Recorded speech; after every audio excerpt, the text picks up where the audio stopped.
So we got this crispy breadstick biscotti, Butterfinger dead.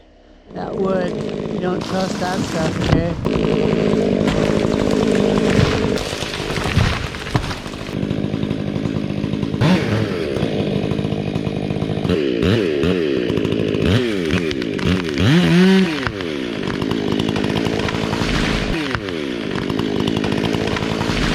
I was focused here, thicker here, the Nike swoosh, because downhill to the house. We'll have this line going uphill to a block. This one? Oh, timber hitch. And then hold wood toward the right upright. Yeah. If it got just enough. And it's up to Damien to make the shot up there.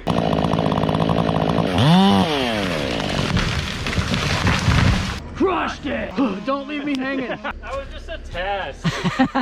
So our next little Rubik's Cube puzzle is this guy. And you know, don't be deceived by these little things. They can be tricky too. This is very tall, like ridiculously stupidly tall. Grown in amongst other trees is why. So it probably got tight growth rings. It's just married everywhere. It doesn't have a home. So we're gonna put a rope in it.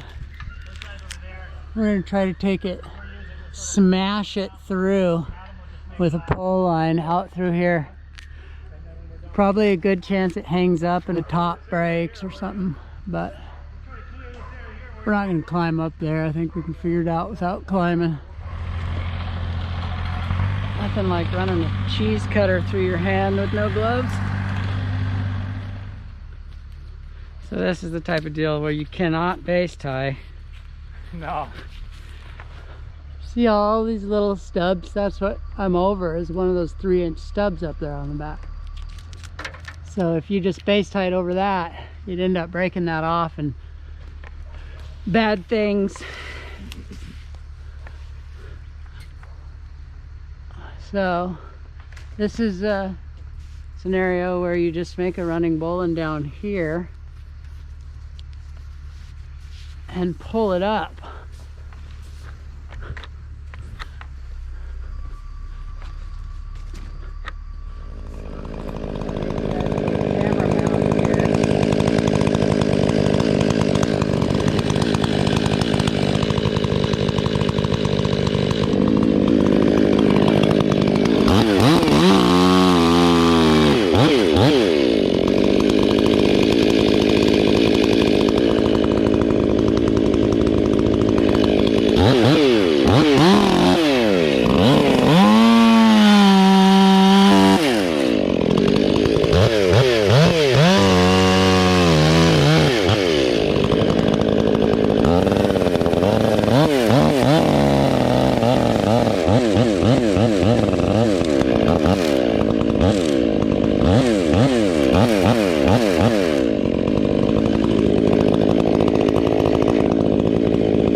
YouTube wanted me to explain to you that this is one of those times that you don't hang around by the stump, okay?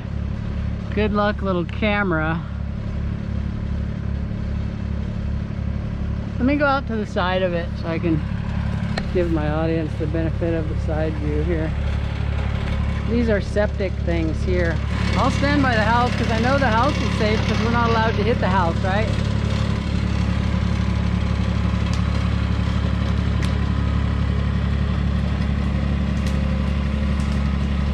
Yeah.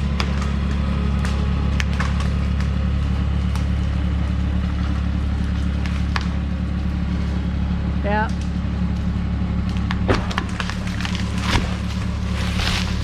That was pretty cool. So like we were thinking, the top busted out way up there and then fell like a spear. So here you got a, what is that, 5, 10, 15 foot section This right here is another 5, 10, 15 or 20 foot section coming down like a spear. So some thought going into a tree like this. And one time I actually stayed too close to a stump like this. It was breadstick dead like this, and I sliced it off so that it came down and the butt hit. You know, it dropped a couple feet and it broke. You know, 70 feet of stem broke in like 5 equal pieces and was raining down like pickup sticks all around the stump. And I was running like in a dream, the kind where you can't run fast enough. I barely got out of there.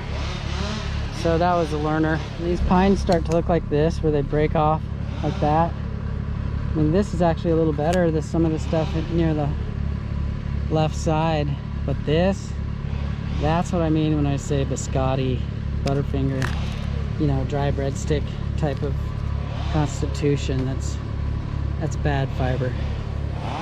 Yeah, I knew it would be far enough away. Let's just see how much that would have harmed you. Yeah, let me throw it. That is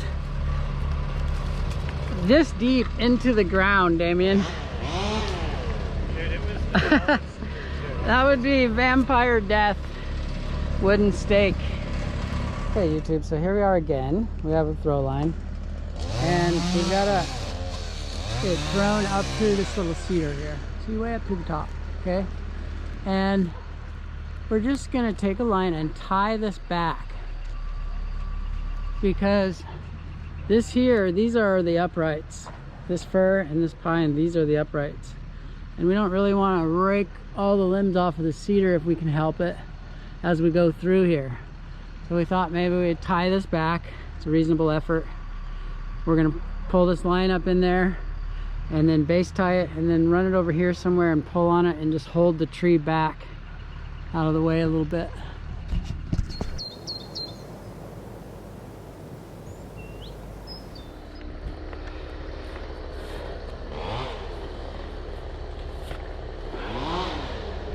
Say when?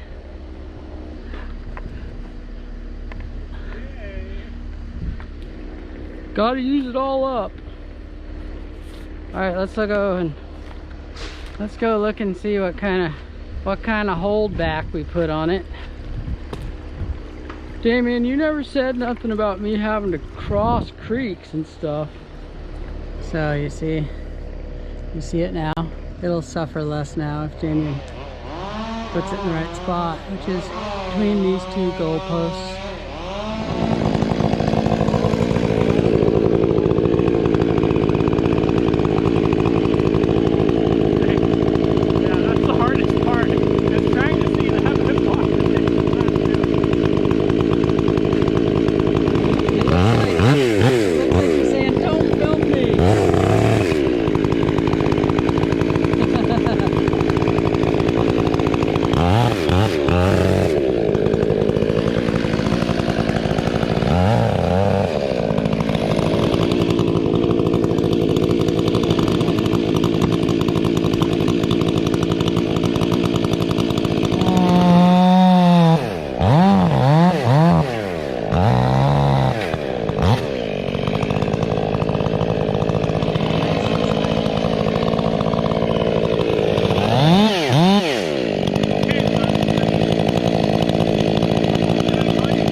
That was a pretty dialed shot, really.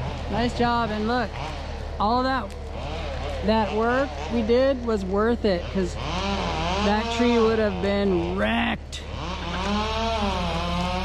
That was a perfect shot, by the way. I was trying to keep the fur because I didn't want to land on the fur too hard and busted out onto his little shed right there. Yeah. Right.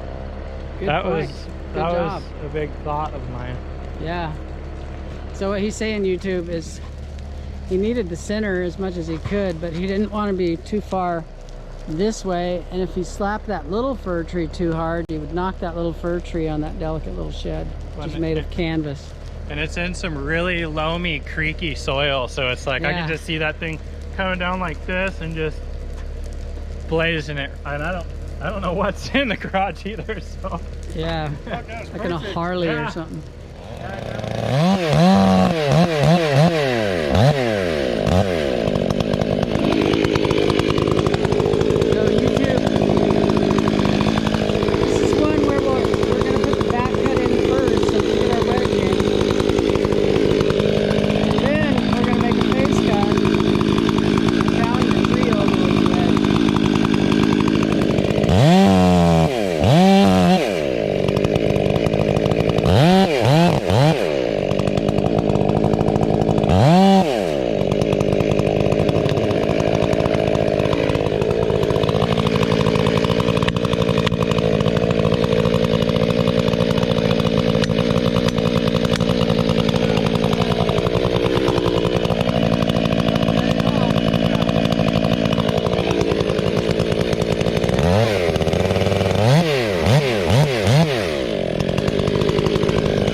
Yeah. We might end up cutting from the front. Yeah.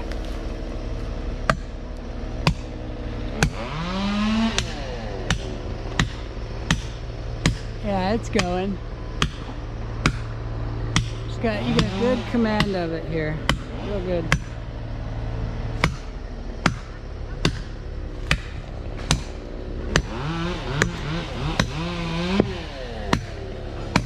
Yeah, you're gonna get it. You're gonna be a hero in a few minutes here, or seconds. 4 or 5 minutes. We got a hero. We're serving up a hero platter right now.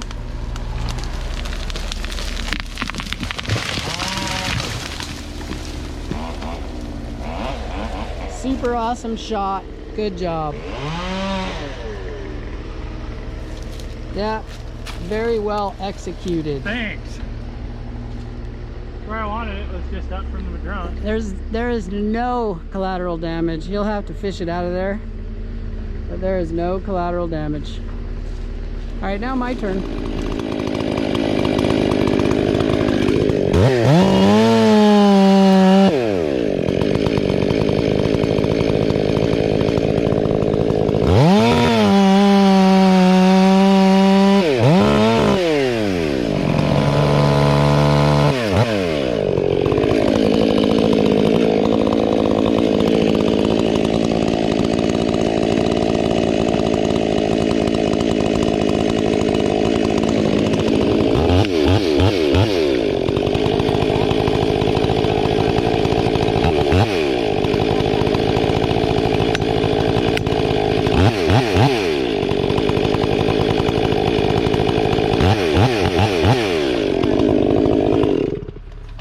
Should do it.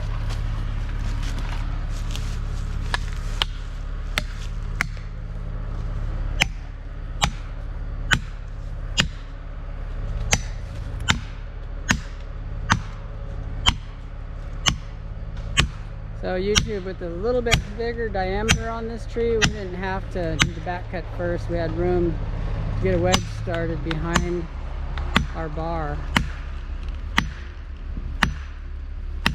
All right, watch for stuff flying around.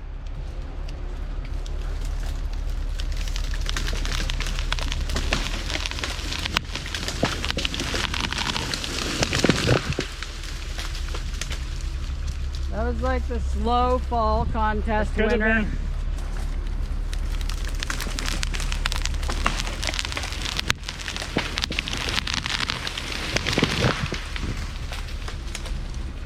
That was like the slow fall contest winner.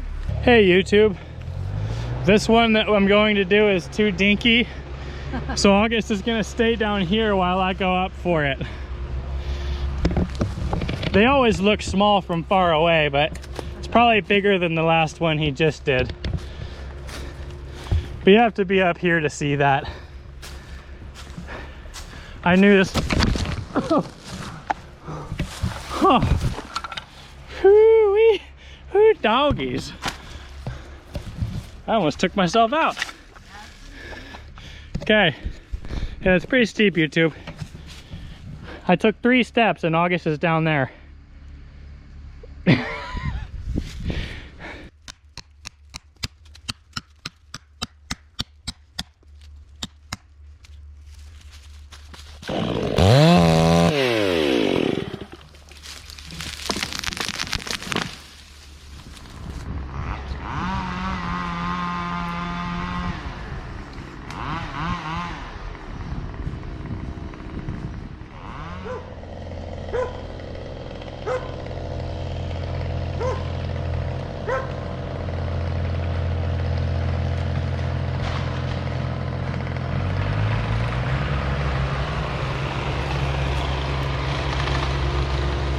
Good. Damien's gonna hook the other end of the, oh, he's gonna hook the pull line onto the throw line now, and we're gonna set up a base tie pole. Like this now? Damien's gonna show you a trick. Go ahead and explain it, Damien. Let me make sure it works first. Easy. Yep, works. And you can do it with a carabiner too. But you just take your stick, go up and over, twist it back this way, and back down so you have like a little munter. And then you can slide it up the line, and then pull it down. Slide it up the line, pull it down.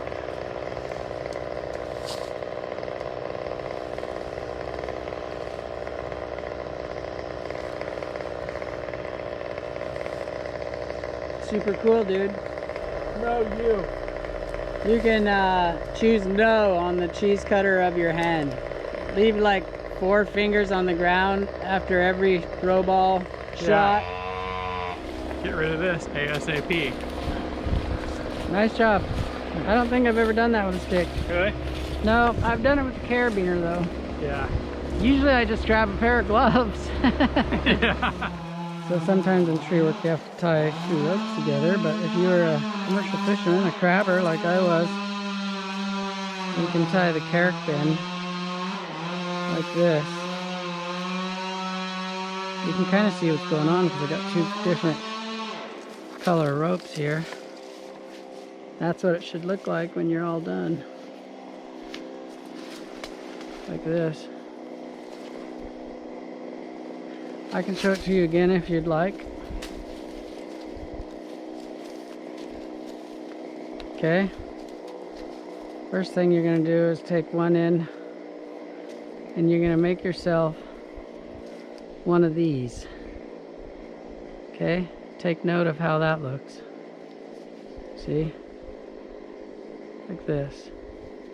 Then the other one, I'm going to come up through here like this. Kind of right in this whole area and go around itself and back through here to there. Okay, now when you dress the knot, I'm standing on this side to keep it tight like that, and then you just kind of wiggle them in until they lay perfect like this. This is what you want at the end.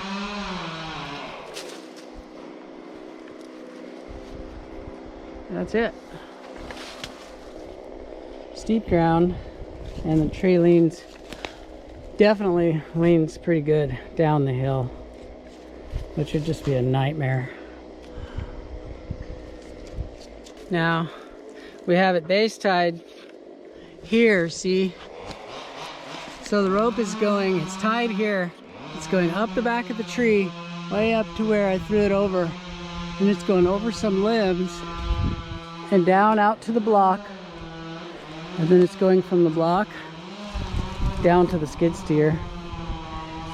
And the little things that stress you out right about now are, I hope it doesn't break the limb that's over up there and start a chain reaction of just dog food bag opening down through the limbs as it falls backwards down the hill. Some people have thoughts like that when they're about to do this. I won't say who. And but if you don't force yourself to pull harder than you need to, in other words, if you make your face cut and then you're brave enough to cut the back cut clear up to the amount of holding wood you need, then when the machine pulls it over, he's not fighting the lean and all kinds of fiber. That's how you start breaking stuff, and people start pulling really hard with something before they need to and stuff like that. People do that when they don't know what they're doing. Okay, this is what it looks like. Yeah, give it a little.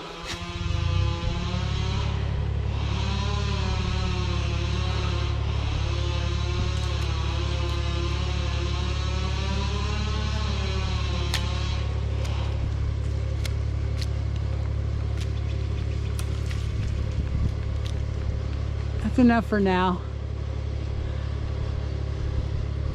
Kind of a gut thing, judging the tension from right here. I could go over there and I could feel the line,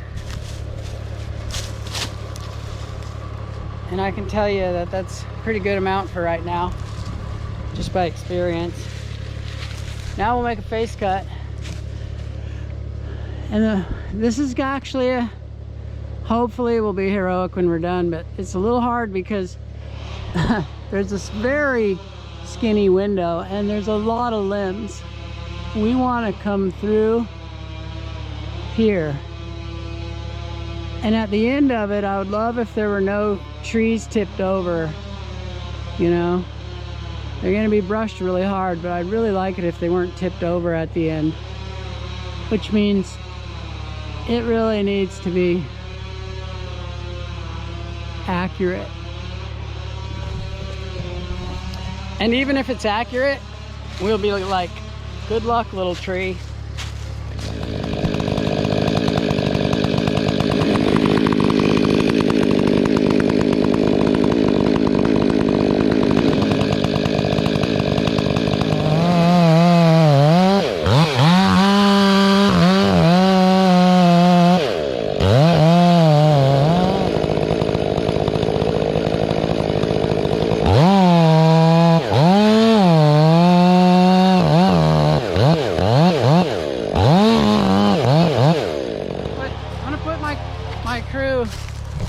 In a better spot to see this. This is poison oak right here. Well, we want the tree over here. You guys should be okay there. You might get hit by a limb.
So that was perfect.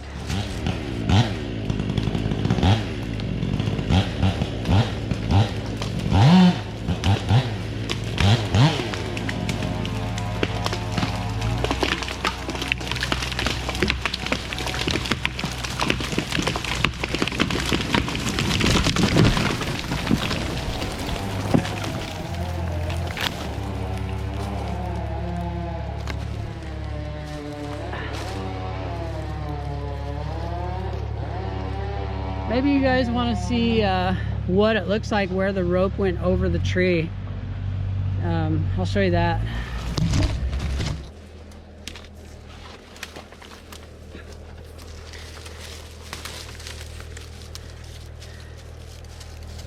So this is what I was talking about when you heard me talking when I was down on the ground. Is it's coming over here with a mechanical advantage over that limb. It wasn't a stop, it was a limb. But so if this pressure pulling straight down, which is actually kind of hard to break a limb out like that, but if it did break, then the dog food bag is here. Okay, the dog food bag is whatever limbs are left on this side, and the idea that it would just strip out all the limbs off of one side on limbs this size is unthinkable. Also, we didn't make him have to pull over hard because we were brave enough to cut the hinge to the desired thickness and trust the gear. Does this make sense? There's the little heat friction groove we got right there. Yeah, perfect. I don't know if you remember YouTube, but our goalpost was this one and that one, and we didn't want to uproot either one of them, and it was a tight shot, but it's in there. Okay, you got it. Getting your rope back is always a little minor victory. Okay, stump nerds. Stumps tell a story, okay? I was holding more wood on this side because I first had to clear this little fur here. So I held more wood on this side first because that pulls it away from that fur a little. And then you can see these fibers here that are raised and more kind of choppy looking, not as a smooth cut. Those are the fibers I cut at the end there because I had all the distance this way I needed. And I didn't want to maul the next target in line, which was that pine there. So I cut the holding wood on this side, and which allowed it to dump back this way a little bit. So there it is. All right, this next little one is another back cut first style tree for a wedge.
Those limbs might stop it.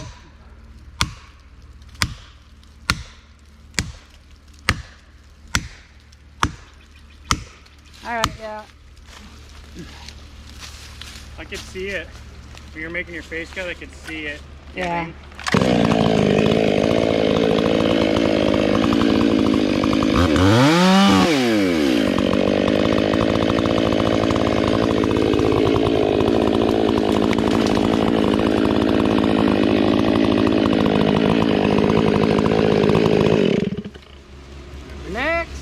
is what that tree looked like that Jeff was climbing out above the bucket in. What a solid. They have to. Here's a guy that likes that I would talk to the trolls. So I've been talking to the trolls. And This one's for you, trolls. This one's for you. Oh, you got me good. Here's a thought. The way you document your work, you've probably literally saved the lives of thousands of tree workers, new and experienced. I don't know. It sounds too glamorous for me to accept. There are back to the trolls. The trolls would say, you've demonstrated things that would cause people to harm themselves. That many more people to harm themselves. Yeah, even though we're trying like heck to explain how to not wreck yourself. August posts demonstrative video and 50,000 tree climbers die the next day. Well, let's see. When one teaches another to learn, you're the man, August. Sometimes people say that, and I say, no, I am a man. You are the man. He's the man. John W., another good tip that goes along with check it with your eyes is to put your full weight into it before you unclip your other support. So he's talking about you're tied in twice, you're going to go down to tied in once, and you kind of give it a test before. That would be more if what you were tying into was out of sight and you couldn't see that it was solidly over some cool stuff. Mm-hmm. Jonathan Colin. I get a lot of that negativity. I'm 25. Been doing tree work since I was 12. This is on my video, To the Haters and Armchair Experts. Always have these older, old school climbers telling me I'm doing too much, or they're not seeing the plan I've put together in my head. Then I finish the job before expected, or drop a tree in a new way. That reminds me of and Joe. Then they say it's luck. So that reminds. So he says, old timers, open your brain up. It's skillio. So it reminds me of Joe a little bit, and that job where somebody said, "Is it going to be like this all day?" Because Joe was going through setting up, you know, the extra rigging and stuff to make sure that things were going to come down in the right ways and stuff. And sometimes it takes a little bit of time right off the bat to get done, but once it's set. That was a homeowner? No, I think he was working for another company, and one of the ground guys was used to somebody going up and just shredding and shredding and shredding. Oh yeah. He was used to somebody maybe going up and doing kind of what you do. In 1 mile, turn right. Well, you do both. Yeah, but I've done a lot of expedient work where I just get cutting. But I guess, you know, Joe went up and set up this kind of elaborate rigging system that was going to do all the work, where he could just, it was going to turn into a massive swamp show the second he got to cutting, you know, but it took him a bit more to get to cut. You know Joe. Just don't. Yeah, he's smart. You don't need to really question him, because he's got a plan. But anyways, I guess, yeah, some folks can look at something and think that it seems a bit elaborate, rather than just hooking a branch to a rope and cutting it one by one by one by one by one, whereas Joe might go up and cut the log with all the branches on it with some extra rigging. I've noticed I do things different as I get older too. I'll try to make less moves because I'm in pain. So I won't necessarily be a human chipper, cutting everything with my upper body into little bite-sized pieces for people on the ground who don't know how to run a saw. So I spent a lot of my career catering to people on the ground who it was their first day or their second day, or you know, had this high turnover dice this stuff, Turn right. I'm gonna Yeah. be waiting forever. Yeah. So you ended up. Or it's gonna be too much for them to deal with on a rope, and they're not gonna get the whole, you know, rig while you pull or push. And it type. wasn't just that the crews were inexperienced. It was the equipment. The equipment couldn't handle. Turn right. So like limbs had to be broken down so small, and you couldn't rely on the guy on the ground to run a saw. Yeah. So you like, that means you're going out to the end of everything, trying to put everything in pieces big enough. They can grab and go. You can't rig a monster thing, and it would swamp them the rest of the afternoon down there, trying to figure out how to start the saw. Or they get their saw pinched and you're not down there to relieve it. Yeah. So they're trying to relieve it. It make you real thankful for a good climber is one thing, but having a ground support that makes you look good, allows you to keep working. It's best if everyone can do everyone's job. Yeah, a good In 1 mile, turn groundsman, right. I mean, is so valuable. You can't really ever get a big chip on your shoulder as a climber, because most jobs you aren't much without Yeah. a good Isn't it groundsman. wild how? Because you ain't gonna go down there and swamp it all by yourself after you've cut it down. Yeah, and that chip usually is on the shoulder of a newer climber that they've finally got that status. I'm above you and I'm making a mess and you're cleaning up after me. There's a thing that happens earlier where it's possible to think that job down there is beneath you. But man, it's a cool job down there to run rigging and make the climber's job easier. And it's hard. Actually really kind of... It's hard work too. It's really hard work. Yeah, it's hard work. I would argue that it's harder work, but that's not fair. Certain things about it, yeah. Yeah, Certain things about it. because you don't know the discomfort of a climber until you've gone to the places we've gone. Yeah, and you kind of are in a different stress bracket too on certain things. People who say it's harder to do the groundwork are often people who've never been up there. Yeah, and for the people that have been up there, you learn really quick that you are out of your element until you actually learn it. And then when you you're learn it well, exhausted. you make it look easy, and then people say you're doing the easy part. Yeah.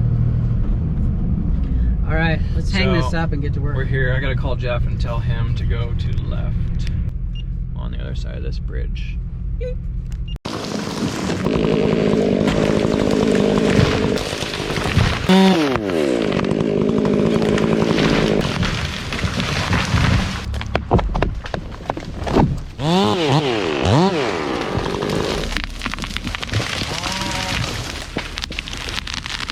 I knew this. I almost took myself out.